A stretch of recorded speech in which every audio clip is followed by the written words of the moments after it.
it's Aaron, the Metal Theologian. Alright, so this video, it's kind of funny to be doing this topic, because some of the records I feel like I'm going to be showing today, I feel like I've shown recently, but I was kind of in a little bit of having a little bit of discussion with Jered, the Backwoods Metal guy, and it had to do with just, you know, originals versus reissues. And I promised I would show a specific record, which is going to come up, but sort of as a topic for the video, I mean, I recently made a video called, you know, second-rate German metal, and I kind of meant that in a little bit of a flip way. I mean, to kind of be funny about the fact that, you know, most of the shit I was listening to really wasn't first-rate, but to also make a point about the fact that second-rate shit can also be really enjoyable and really fun to listen to. But I've never really sat down and focused on first-rate German metal, so that's the point of today's video. I'm going to show what I consider to be fucking first-rate German thrash.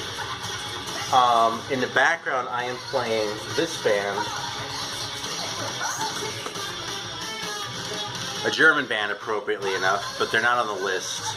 This is Sieges Even, and the record's called Life Force. And I pulled this out again the other day. This is from '88. This is their first record, and it's kind of technical thrash.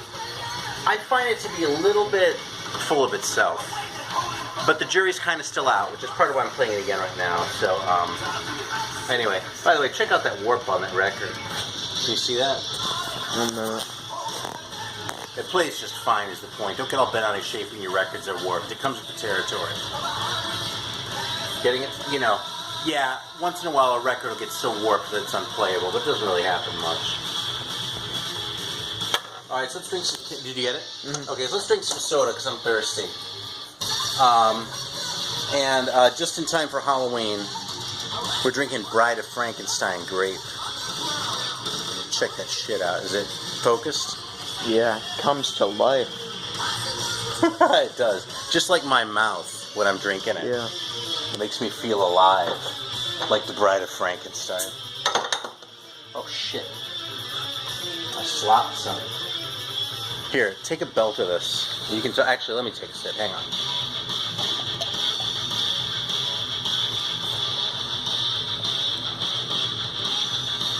It's fucking delicious. Hang on a second.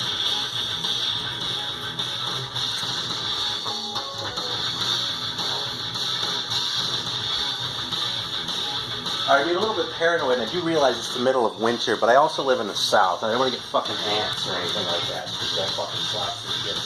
I have some tape covers down there that I got it all over, but I need to do that, so. Alright, we're good.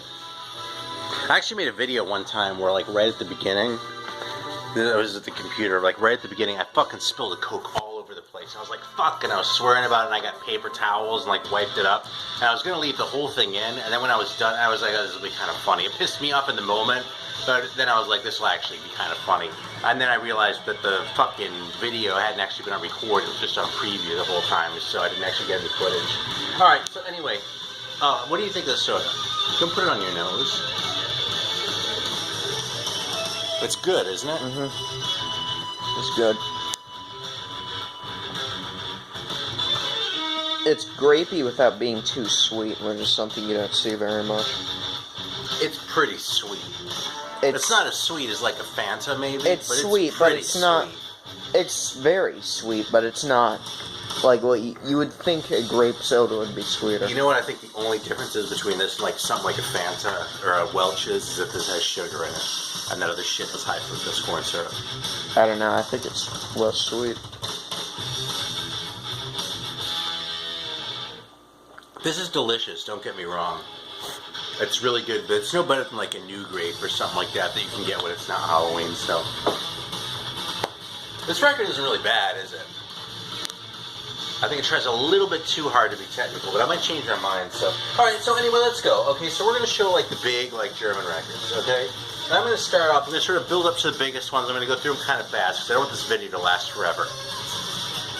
I do kind of, you know, this is kind of an advanced channel. I mean, at the risk of sounding pretentious, I mean, I kind of tend to take for granted that you know, like, the if you're watching my channel, that you already know, like, Iron Maiden and Metallica and Black Sabbath and Judas Priest, you know?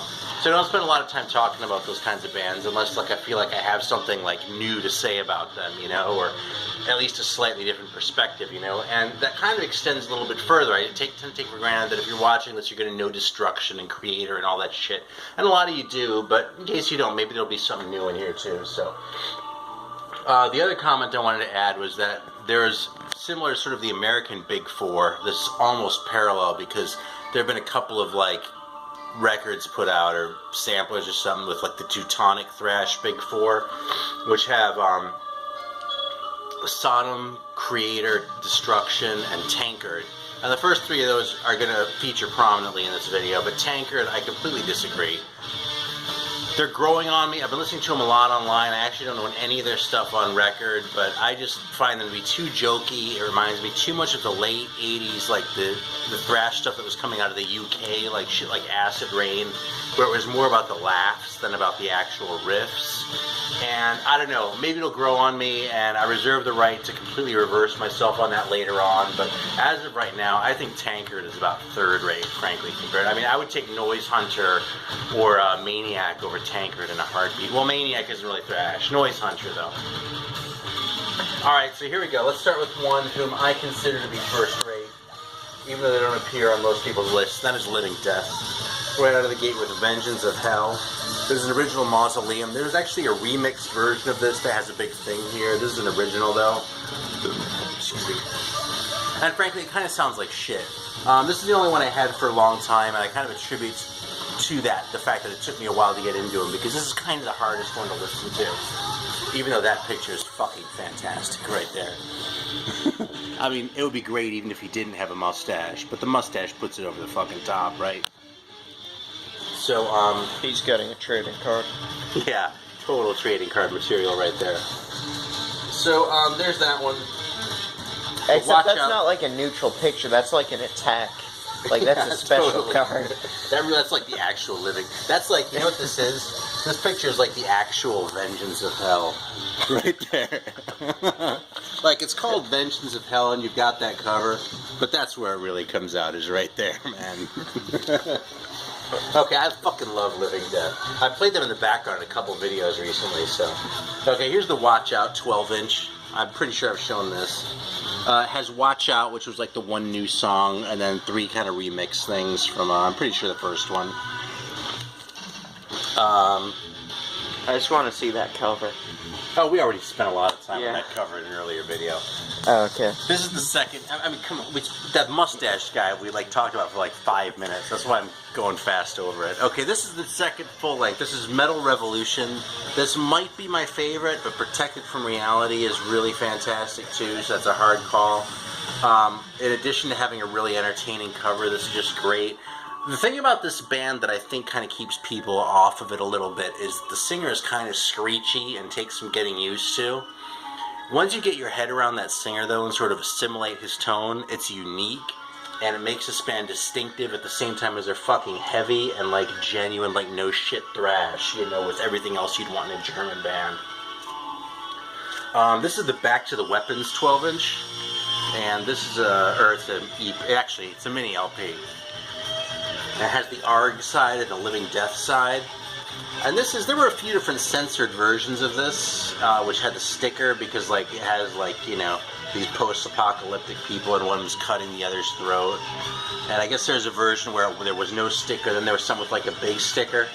This one I actually remember from back in the day, and so you can tell since this font matches the label that, that's on there. And I was tempted to pick it off, but it's original and it's unpicked. And you know what really ended up actually making the difference on this? The reason I'm going to leave it on is because this, like, highlights, the way this is censored shows, like, a cultural difference between the United States and Germany.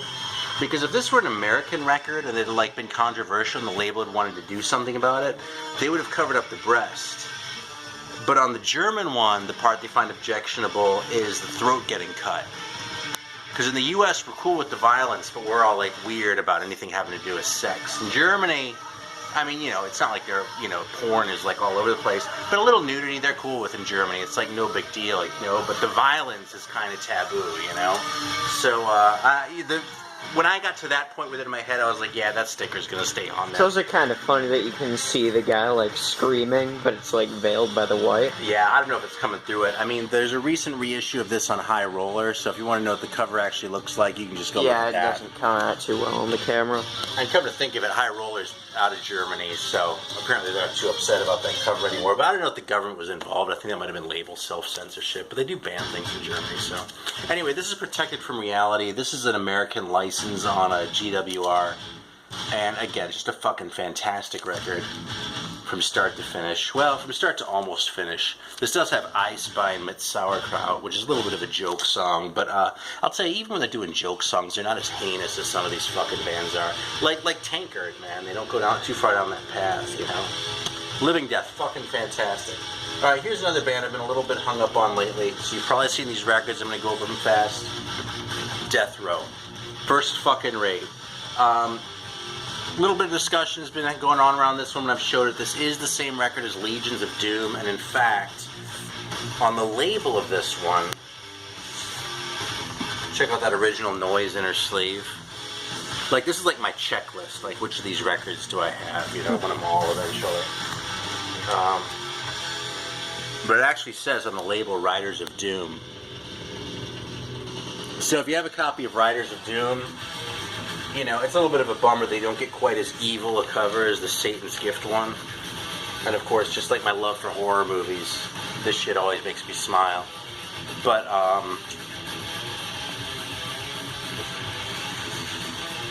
you're not missing out on any material. It's not like there's another record you have to go hunt down. Here's the other one of theirs that I have. They did make one more record after this. This is Raging Steel. And one thing I don't think I showed last time is this came with a promo sheet on the inside, which is pretty damn cool. It's just like a, you know, like sort of a little press release. And it's in German on one side and English on the other. So, anyway, I don't know if I showed that or not. So my sort of Teutonic Big Four is actually a Big Five. It's funny because it kind of ties back to Farley's video a little bit.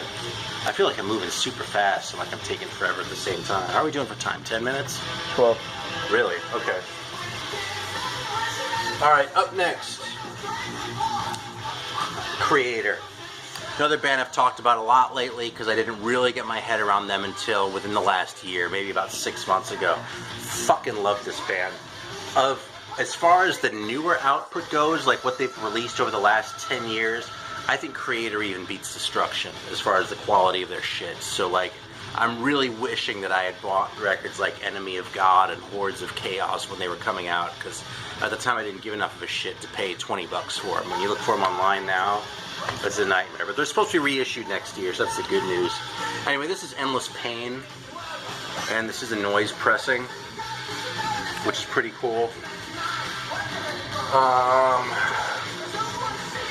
This is, I believe, a combat pressing of Pleasure to Kill.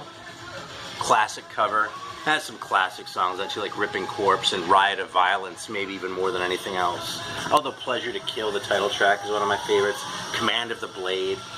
Just fucking great. We have the Flag of Hate EP. This is the combat one, which has 6 songs. The noise one had 3, I guess. Flag of Hate. And I think the other 2, and then the side B is just shit from Endless Pain that they stuck on here, but I'm not sure exactly, but you can look on Discogs if you really want to know. Great record, though. In fact, that was the easiest one for me to get into. Maybe because it was shorter, but I just found it easier to relate to before I really sort of was ready for Creator, I guess. How do you have 3? Never mind, actually. 3 what? Well, I was curious how you could fit 3 songs on a... Oh, on one side of a record? What? Well, it plays at 33 for one thing. Well, no, my point is how you could fit 3 songs on one record. It seems like you'd either want to have 2 on each side, or 1 on each side. Oh, there's 6 songs on it. No, I know, I'm asking, you mentioned there was an EP. Oh, it has 1 song on one side and 2 on the other. Okay. Like, it's a Flag of Hate one, so like the main song will be like Flag of Hate, that'll be side 1. No, it makes sense, I was being stupid. Actually, you know what's an example of that, since we're talking about it? I mean, seriously, I don't want to make you feel stupid on this video that I'm going to put on I don't YouTube. care. Here's an example. Watch Out was like the main track on this one. That's by itself on side one, and they put 3 songs on side 2. You could do shit like that. I wasn't thinking that songs could be any long. I wasn't thinking that they could be different lengths. I was not thinking.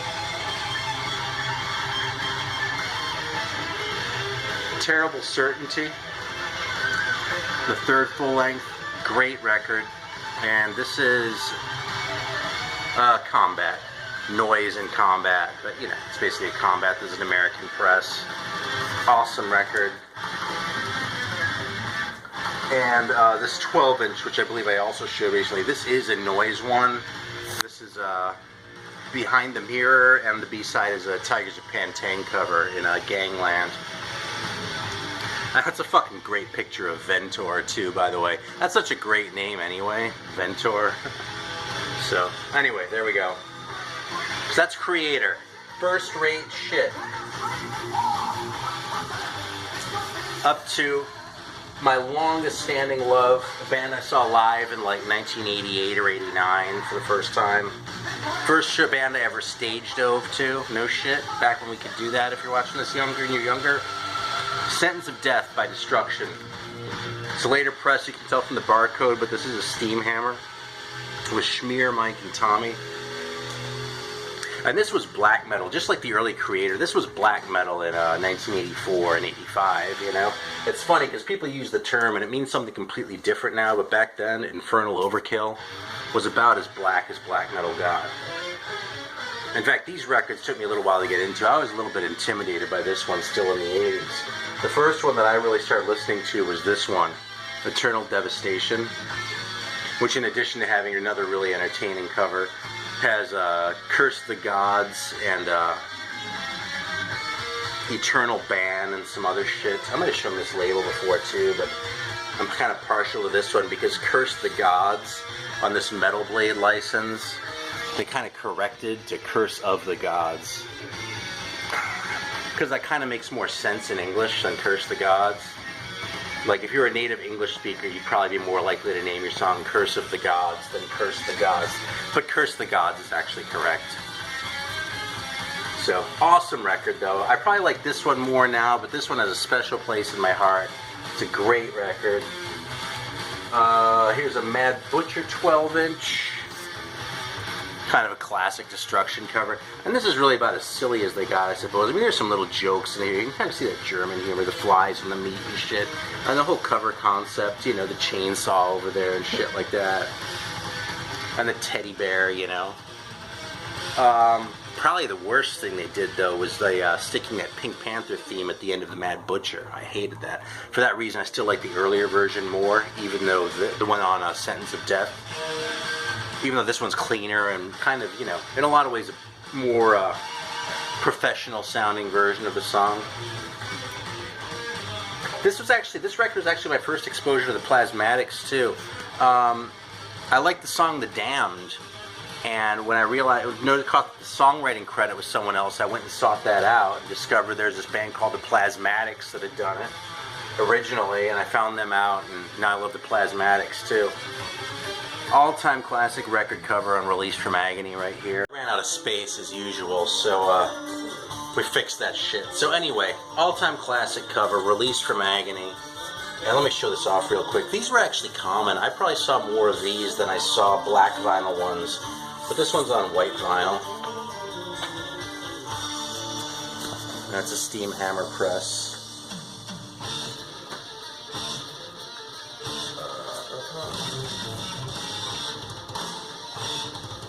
Stick this one back. This is another cover that really kind of wigged me out when it came out. Like, this is one of those records, when it came out, people were like, holy shit, have you seen the cover of the new Destruction? That is some really fucked up shit. Like, people were all weirded out by that. It's still pretty weird, you know, but I don't know. When you're 40, it doesn't really come off as quite as intense as when you're 15, I guess. 15? Maybe I was, yeah. Alright. We're getting down to the home stretch. I saved the best for last. Well, maybe not. I do love Sodom, though. I crack wise all the time about how sloppy this record is. That's part of why I love it so much. Just like the fucking haircuts, you know, and the whole, like, look. But, you know, I love this record dearly. My very favorite songs are almost all on here. I mean, start to finish. This is In the Sign of Evil. And this is a German press on Devil's Game. This might have been the only Devil's Game release, so that label's probably worth showing off. You see that?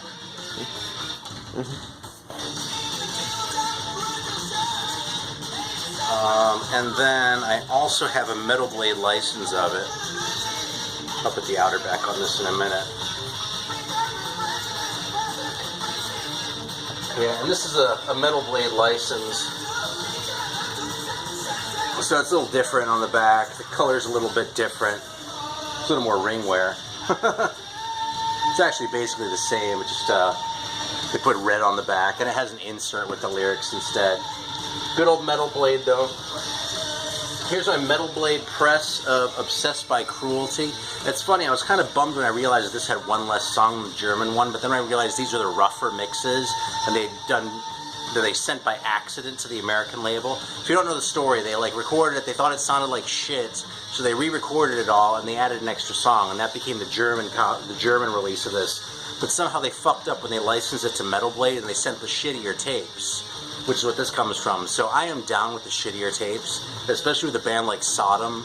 The shittier they sound, I don't want to say quite the better, but shit is totally fine with me. So anyway, this is great. Brandish the Scepter is my favorite title.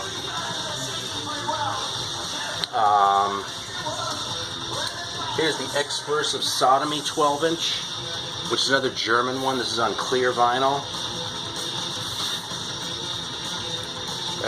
This is Sodomy and Lust, The Conqueror, and what was the last one? My Atonement. Yeah, 3 classic songs, which all appeared on the live album, which I don't have.